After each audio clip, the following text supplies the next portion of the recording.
Morning, Joe and the Pro. I'm the Prez. It's Tuesday. Lots going on.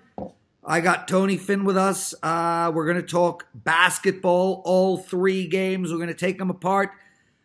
First pitch had Teddy today, that miserable fuck. And puck time, Carmine and Alex, with no disrespect to Tony or Teddy. Puck time is my favorite show. I love talking pucks, dude. I went 3-1 last night, and I got a promo for the listeners that they do not want to miss. Before we get into that, Tony, how the hell are you, brother? I'm kind of miserable this morning. I failed pretty badly in my baseball yesterday, 0-2. First, it's 14-7 for the season, so it's hard to complain too much. But I really despise going 0-2. Yeah, we've all been there, brother. We've all been there. You're going to bounce back just fine today. You've got a 5% play up in hoops tonight, so listeners, make sure to head over to WagerTalk.com and check that out.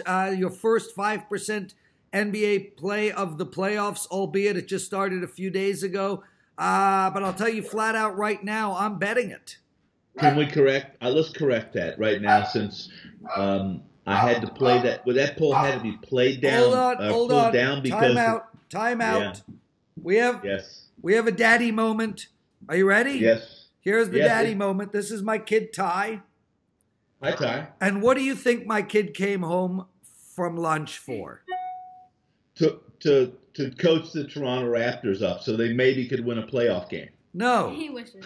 She came home from lunch for money from her father.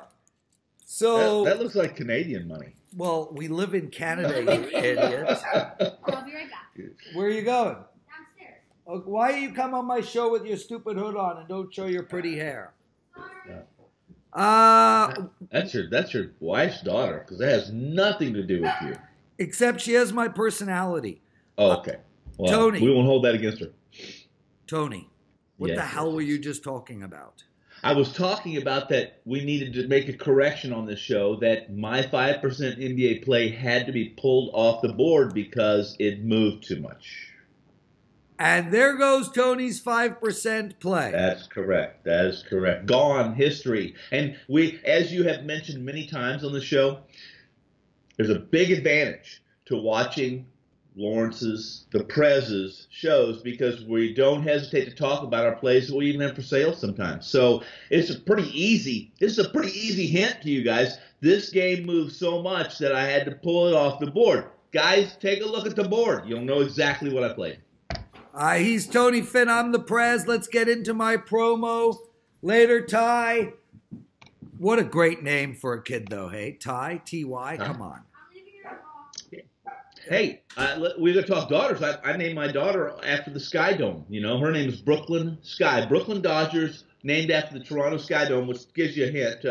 What a great name, Brooklyn Sky. But I like Ty. And it ain't called the Sky Dome any longer. No, it's not. Tony Finn, you ready for this promo? Let's hear it. I want to hear it because let's spit it out. Okay, so I did a hair under 70% return in baseball last season.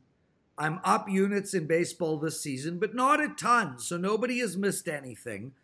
And our baseball package for the season is in the 900 zone. We are offering to the first 5 people the entire baseball season for $399. But that's not all, Tony. Okay.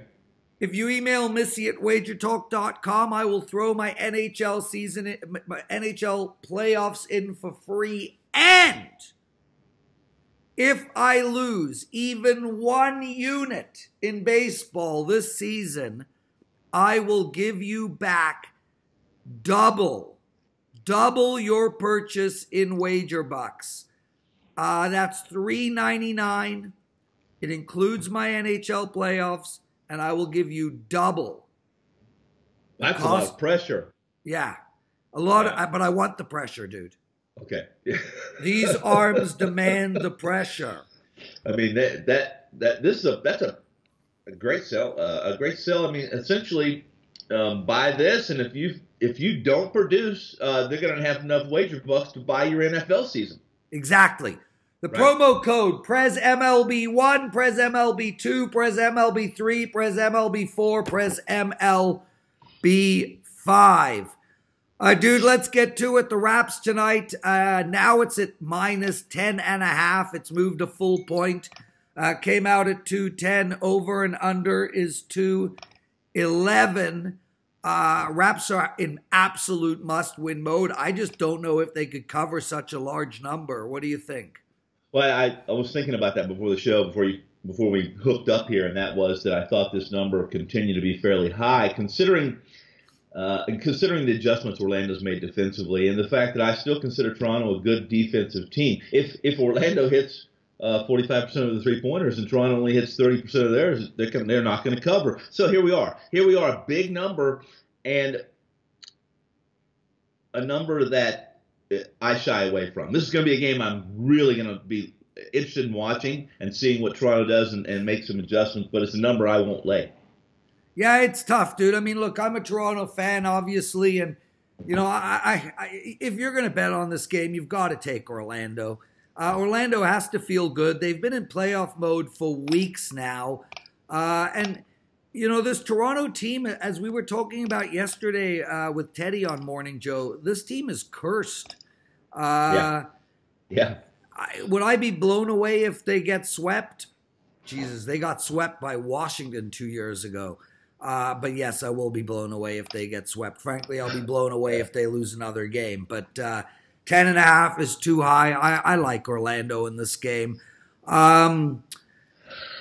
Just to interrupt you, listen, to all listeners, I don't think it's no breaking news, Lawrence. Toronto's the better team, but are they going to play like it? That's the question for this team in the playoffs. Their history is not strong in the playoffs recently, so.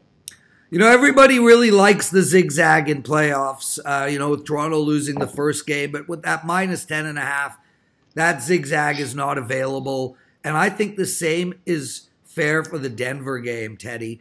You know, San Antonio won last game on the road. They've taken home court advantage, and here they are at +7. The over and under is 209. And again, I look at this game and I think to myself, it's just too high a number.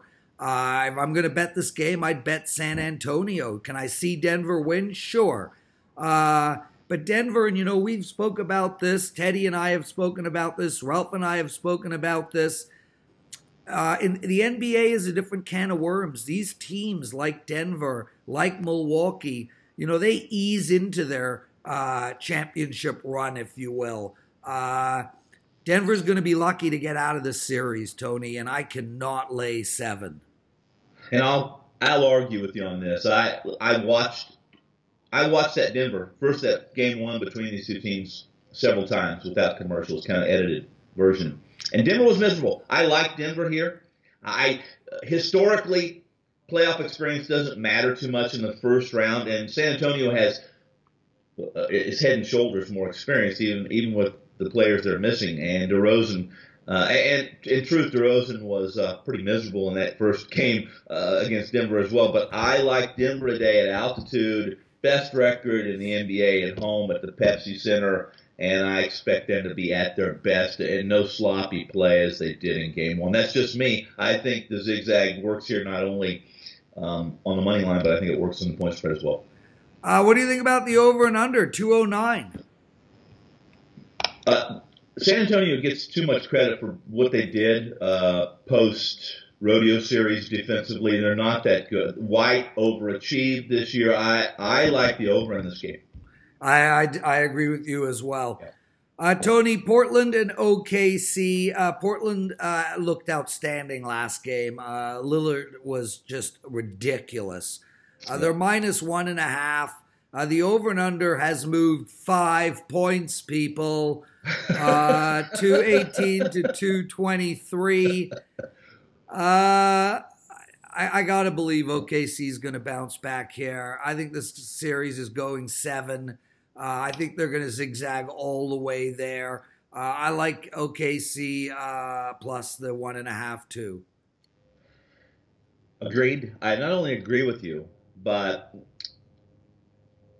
Oklahoma City, OKC really dominated this Portland team during the regular season. And they went into Portland, they won. And if you watch them play, to note to those who don't follow the NBA too much, Paul George kind of had a shoulder ailment before this game one of this series. He didn't pick a basketball up for 5 days before last game. And in the history of the NBA, no team in the playoffs shot worse from beyond the arc than OKC did in that game one, and they lost by 5 points. They were 5 for 33 from beyond the arc. The worst shooting percentage by any team with 30 or more attempts in the history of the NBA playoffs.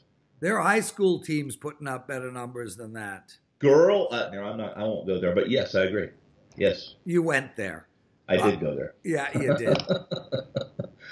Tony, anything you really like in baseball today? Yes. I really like today's card. I wish there's some question marks. I can't confirm as far as pitchers giving. There's some reports that certain pitchers are tipping their pitches. There's reports that they're not reporting some ailments. Chris Sale, for instance. Listen, here we go. Let's talk about one of the biggest rivals ever. Yankees, Boston. Chris Sale barely averaging 90 miles per hour on his fastball. They're saying he was sick. You're not a young man that in his prime isn't sick. Doesn't have the flu for 3 weeks. He did pick up his velocity a little bit less, but here's the deal. This is a team. Sale pitched at Safeco, pitcher-friendly Safeco, Oakland Coliseum, and then in his last game, he struck out one Toronto Blue Jay, a team that you and I discussed last time we talked on the baseball show that is a possible no-hit team every time they take the field. And now he's got to go to Yankee Stadium and face the Bronx Bombers tonight with Paxton, the lefty. Boston can't hit the ball. They can't field. They're situationally miserable right now, and their pitching staff as a whole is the worst in Major League Baseball. And this is the world champions. I like the Yankees and a pick 'em tonight. He's Tony. I'm the Prez, and this man knows baseball better than anybody. Tony, you're going to be on our baseball show tomorrow. We're going to take apart every game on the board. I'll text you later tonight. Listeners, thanks so much. And also really quickly, Tony, I've mentioned this in the last couple of shows. Every Wednesday starting next week, we're going to have a listener, if they're interested, come on and talk sports with us. So listeners, if you're interested, email me at prez@wagertalk.com. We start next Wednesday. We're excited to have you as part of our family. Tony, best of luck tonight.